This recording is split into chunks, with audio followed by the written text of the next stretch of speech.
এই ভিডিওটাতে আমি দেখাবো কিভাবে ওয়ালটন টিভিতে ইউটিউব কাজ না করলে ইউটিউব কিপ স্টপিং প্রবলেম এবং ইউটিউব অটোব্যাক প্রবলেম, অর্থাৎ ইউটিউবে ঢোকার পর ইউটিউব থেকে বের করে দিলে অথবা ভিডিও চলতি অবস্থায় ইউটিউবে বন্ধ হয়ে গেলে কীভাবে এই সমস্যার সমাধান করবেন।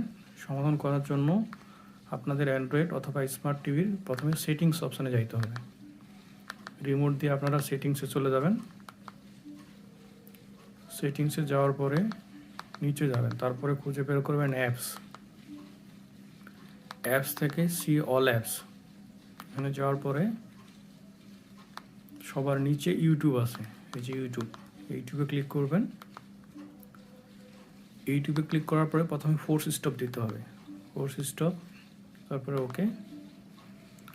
তারপরে আপনারা যদি আপডেট ভার্সন ইউটিউবটা ইউজ করেন, এই আপডেটটাকে আনইনস্টল করে দিতে হবে। তার জন্য আনইনস্টল আপডেটে ক্লিক করতে হবে।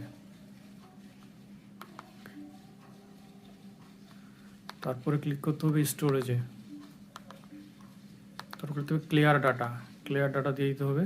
ওকে, আপনার কাজ শেষ। আশা করি এটাতেই আপনার ইউটিউবের সমস্যার সমাধান হয়ে যাবে। আমি এভাবে ঠিক করছি, আমার টিভিতে এই সমস্যা ছিল। গেট স্টার্টে দিলে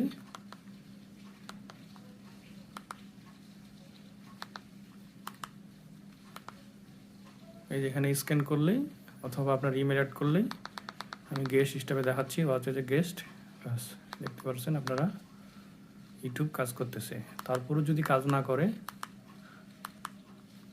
আপনারা আবার সেটিংসে যাবেন।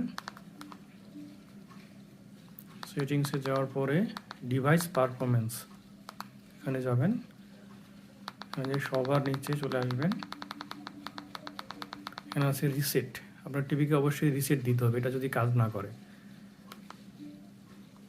রিসেট দিবেন, আবার ইরেজ এভরিথিং এখানে ক্লিক করলে সব কিছু ডিলিট হয়ে আবার নতুন করে টিভিটা চালু হবে। আমি এটা করছি কিছুদিন আগে, এর জন্য আর করতেছি না। আশা করি আপনাদের ওয়ালটন টিভিতে ইউটিউব কিপ স্টপিং, ইউটিউব কাজ করে না, ইউটিউব অটোপে প্রবলেম সমস্যাগুলো সমাধান হয়ে যাবে। ধন্যবাদ, চ্যানেলটিকে সাবস্ক্রাইব করবেন।